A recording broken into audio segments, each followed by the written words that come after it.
What can mortal man give to his God? By Archibald Brown, from What Shall I Give Him? 1870.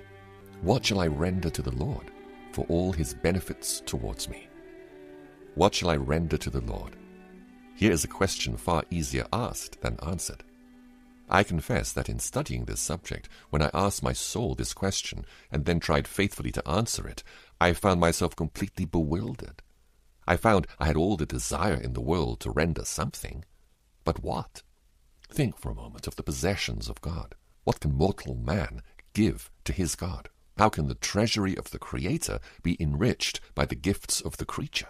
The thought of our God's infinite wealth makes the question of our text appear next door to an impertinence. Listen but to his own words. I have no need of a bull from your stall or goats from your pens, for every animal of the forest is mine, and the cattle on 1,000 hills. I know every bird in the mountains, and the creatures of the field are mine.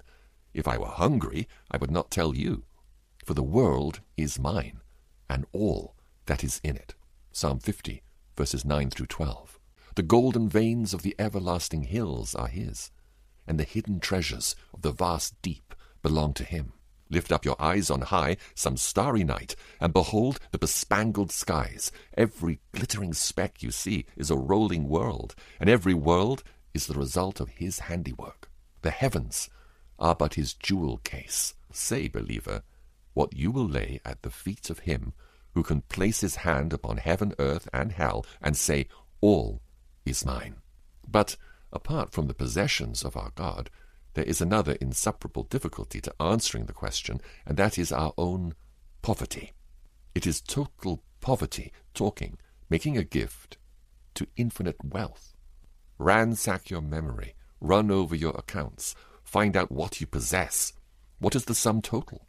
Nothing, nothing, nothing. We are miserable bankrupts, not worth a jot. The very bread we eat is the bread of divine charity, and the breath we draw is lent to us. It is utter emptiness talking of giving to the perfection of fullness. It is the beggar rendering to the benefactor. If we were able to give him anything, it would be but rendering to him what is already his own. What do we have that we have not first received from God? Everything comes from you, and we have given you only what comes from your hand. 1 Chronicles chapter 29, verse 14. The heart's gratitude is all the saint can give in return for divine mercies that are fresh with every hour and as numerous as the seconds in the day. But if thanksgiving is good, remember thanks living is better. Therefore let your whole life join in the harmony. Live for him who died for you.